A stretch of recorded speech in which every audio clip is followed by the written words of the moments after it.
दारू मनती हेलो भाई तने हम उठाते हाय तने हमनी के कर बराज बन जा का कह दो बोला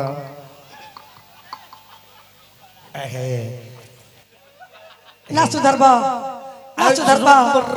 तारा तक ना सुधरी हमारा तो भूमन फूट जाइयो बे बहुत हमर के मरलू काले मर बहुत रोलू आज मारे के बहुत बताई लोगी सारा हमार बाबूजी गाना दल रहले हमरा बहिना के सब बेच के पी घल बड़े एबरा मुंह बनाओ तोरा मुंह होर दे मुंह में आवे होर मुंह में होर देबू तुम होर दे का तारी के दारू पी क्या कोई नहीं दारू चढ़ा के राती का भाई दारू चढ़ा के राती का मुंह हवा के सुन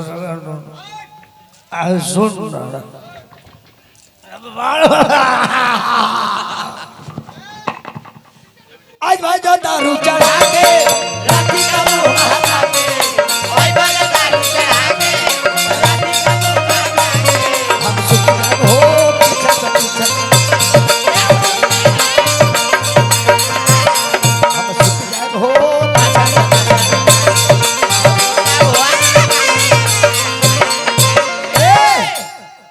तो सुन ले छोड़े बना तारा के ना आइल बालू दारू चढ़ा के राती का मुंह हवा के आइल बालू दारू चढ़ा के राती का मुंह हवा के हम डाल दे अब हो पाछा से काछा हो हम डाल दे अब हो पाछा से काछा हो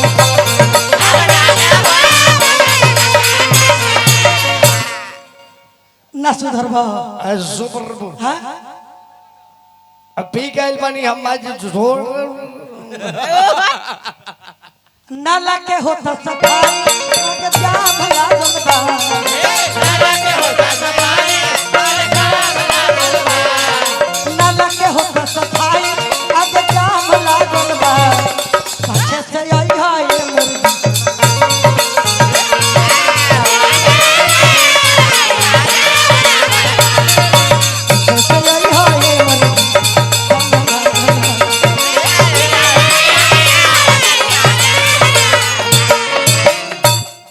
नाला का होता सफाई बहत्तर रोज के साथ नाला का होता सफाई प्रकाश सिंह फौजी प्रकाश बाबू फौजी देश के जवान देश के धरोहर धरती माता के सुपुत्र एक सर में दल वाली प्रकाश बाबू का प्रणाम रउआ के हम कहतनी तो धनी हो हम आपके कहतनी हमरा पहुना के धनी हमरो के दी इनको कदी आया कली प्यार सुना नाला का होता सफाई बहत्तर रोज नहीं खाली नाला का होता सफाई नाला का होता सफाई तू बहत्तर रोज नहीं खाली नाला का होता सफाई बेईमानी होता बेईमानी होगी रुकी जल्दी काहे रे बेईमानी करनी हो जीजा जी के 500 दनी तो 500 न होदी एन होदी 500 देश के जवान बेईमान होला ना ईमानदार होला तार तो मर्द रिक्शा चालक हो देश के सैनिक एक भारत में ऐसे व्यक्ति हैं जो दुनिया सोती है और मेरे लिए जगती है इसीलिए तो हम कह रहे हैं इसीलिए तो कह रहे हैं ईमानदार है तभी तो कह रहे हैं नमो बाबू आर्यन बाबू विकास फौजी साहब की तरफ से आर्यन विकास सिंह जी आर्यन विकास सिंह बाबू फौजी उस परिवार से बिलोंग करते हैं। हमारे परिवार में 14 आदमी फौज में है, 6 आदमी रिटायरमेंट है, 8 आदमी प्रेजेंट टाइम है। अच्छा आपके परिवार में है बताइए पूरा फौजी परिवार के अभी 3-5 साल के अंदर में 5 आदमी होने वाले हैं हजारों हजार का आशीर्वाद देने पिछला 13 साल से हम मेहनत कर रहे हैं। इस जवार में ऐसा कोई माई के लाल पैदा नहीं ना। आज भी समय चले आप जय हो भारत की जवान मुखियाई के चुनाव लड़ने वाले हैं। हमारे चाचा जी भूतपूर्व सैनिक दफादार सुमन कुमार सिंह इस बार पंचायत चुनाव जबरदस्त होगा नवादा पंचायत से। धन्यवाद भाई लोग, हमारा भाई के जिता देव सब है, हमार सपोर्ट बा, हमारा बाबा का सपोर्ट बा, वोट नहीं खेल की सपोर्ट बा। अरे बाबा विजयी होके यह कहे के बा। आर्यन विकास बाबू के चाचा जी, जय हो, क्या बात है चाचा जी खड़ा हो गया बने जी। ए आदर्श पंचायत का आदर्श मुखिया के रूप में, प्रत्याशी के रूप में बानी विकास बाबू के चाचा खातिर माता सरस्वती से निवेदन कर मनोकामना पूरा होके और विकास होके नया सोच के साथ जो देश का सेवा किया है पंचायत का सेवा अवश्य करेंगे, ईमानदारी से करेंगे। भाभी हमारे चाचा जी फौजी है, ना गलत खाए है ना किसी को गलत खाने देंगे। ये चैलेंज है, ठीक है। वो क्या आगे होगा वो देखा जाएगा, बट ना हम उस परिवार से बिलोंग करते हैं ना, हमारे घर वाले किसी का ना गलत खाए है और ना किसी को गलत खाने देंगे। ये हमारा वादा है। और इस यहाँ पे जो भी लोग देख रहे हैं हमको भी जानते हैं कि हम क्या है। आज पिछला 13 साल से मेहनत कर रहे हैं, हमारा नौकरी नहीं हुआ है, लेकिन हमारा जिद है कि हम करेंगे तो बेल्ट का ही नौकरी करेंगे। और आज तक इस क्षेत्र में कोई माई का लाल पैदा नहीं है ना, चैलेंज देकर बोलते हैं। ये मेरा घमंड नहीं है कि हम बेस्ट है, ये मेरा तजुर्बा है, हमारा कॉन्फिडेंस है कि हम अच्छे हैं और हम ही अच्छे हैं। ये मेरा घमंड है। तो हम ये नहीं बोल रहे कि हम ही अच्छे, हम अच्छे है कोई तो समय दे, फिर ऐसा कोई नहीं हमें नहीं जानता है। भावी मुखिया प्रत्याशी भूतपूर्व सैनिक प्रमादनीय श्री सुमन कुमार सिंह जी, पंचायत राज नवादा के आपके होने वाले आदर्श मुखिया, पूरा श्रोता से निवेदन करो कि एक बार सोच बदलिए। परिवर्तन ही दुनिया का नियम है। बहुत आप लोग वोट दिए हैं, बहुत वोट देंगे।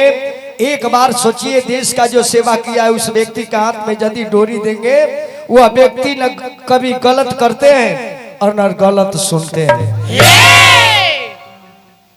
हमारे गांव को फौजियों का गांव नवादा बोला जाता है। हमारे गांव को फौजियों का गांव नवादा बोला जाता है। तो छतरी न फौजी होई ताई भैंस फौजी बनी है। छतरी का आवश्यकता दुनिया में है। धर्म का रक्षक फौजी और देश का रक्षक फौजी। भाई भैंस ना बनी है तो हई बटई ना न बनी है, बटई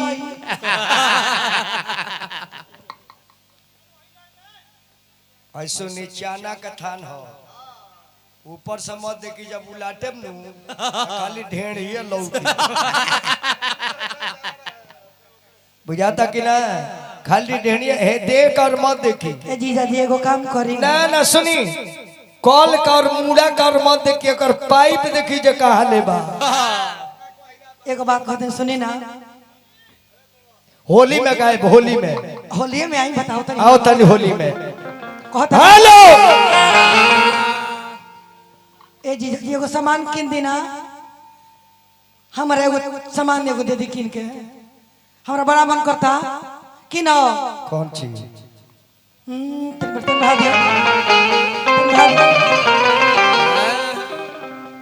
जीजा बड़ा धोखेबाज,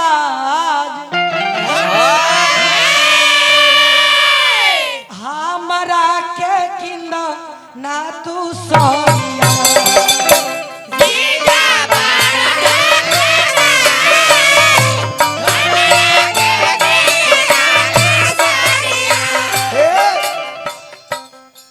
जीजा हवन रागा बाज, तोहरा के किनी दी है सरिया।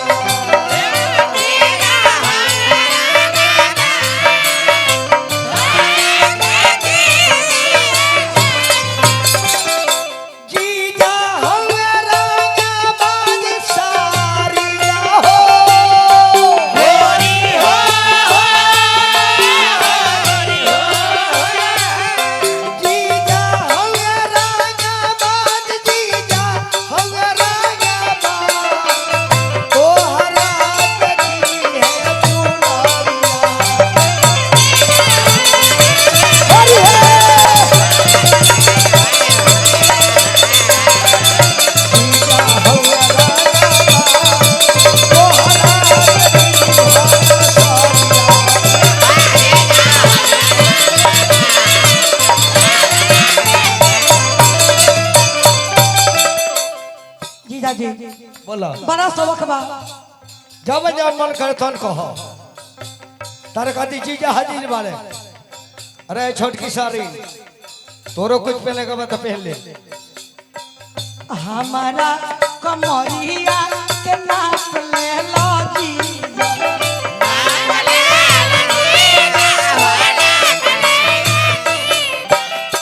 तारा भीतरिया के नपल बानी साली।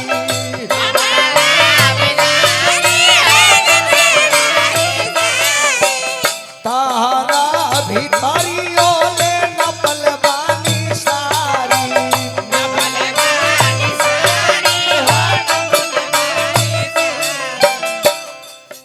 हम कमर के नाप ले ली आ वही सब बाहर भीतर नपल बानी। साइज थरवा ले ले। बाहर से 38 बा भीतर से 30 बा। चोलिया सिया पोकेदार हो।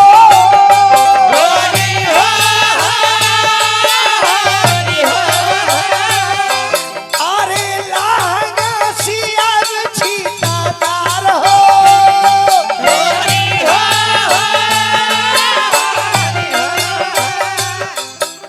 अरे लागा सिया छाटेला सरिया।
जीजा बोली आगे पीछे रंग रंगबतिया रखा।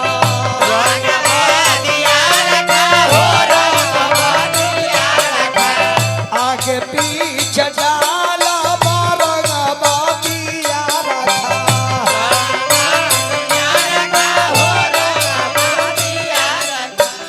लाल रंग लेके आईनी लईनी पिया रखा।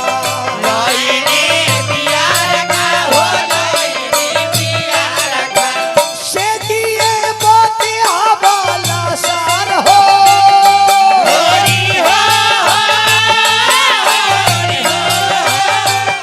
हो से दिए मर्दे हवाला सार तोहरा के लईबा चुनरिया।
ए जीजा जी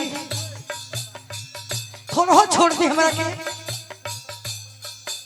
तनी 100 रुपया बाबू साहब के प्रणाम बा। हजारों हजार आशीर्वाद है। नमस्कार रही ए जीजा अरे बा 40 सियावले बानी होते नहीं खे होता नहीं खे एहू से लूज चाहिए। हाँ बोल का चाहिए। हौए दरदिया राउरी के यारवा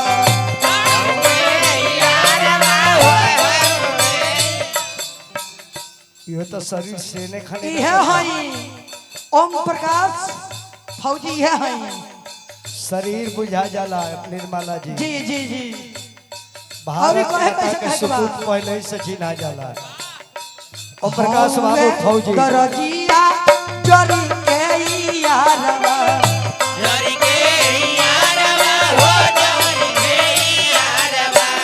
जरी के यारवा ताउर जरी के यारवा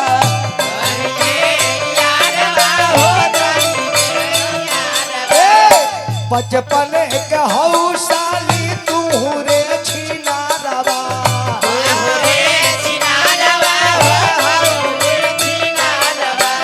कितना घर खैलू हो रही के नई हारवा।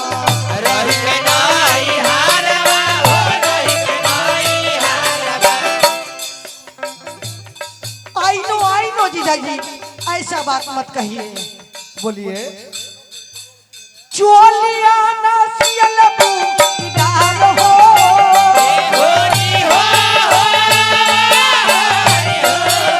अरे चोलिया छिया पे बूटीदा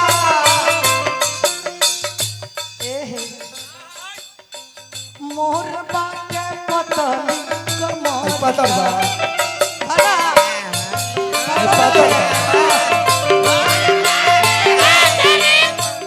पूरा बिहार में घूम दिया जाओ कोनो मॉल में एक डाड़ के जींस पैंट मिली एक रकती समियाना सिया लकिया जाए के पड़ी। मन में कोर तू विचार चोलिया सिया बूटीदार हो सुनेगा ना आवा लुटाला हरदार चोली सब सियाई बरे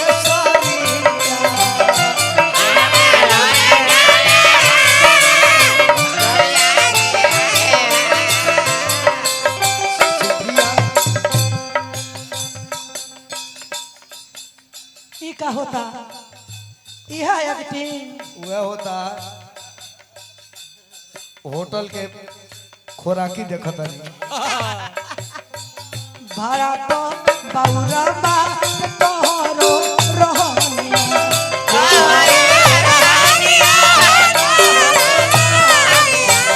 भाड़ा तो बाउरबा तोहरो रहनिया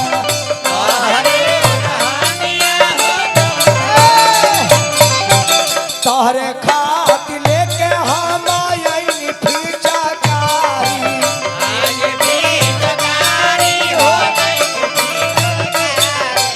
तोहरे खात लेके आइनी लमहर फीचाकारी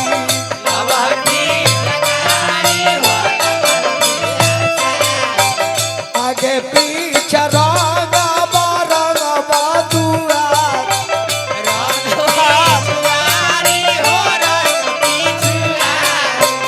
आगे पीछे रंग बारे रंग बादुआरी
पोपट में फेराओ गोरिया या चारा से आगाना बहुत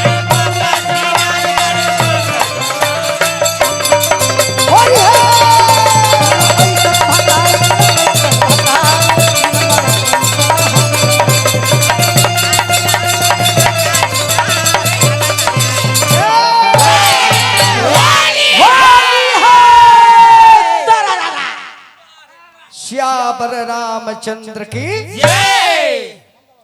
आए फिर हमारा परम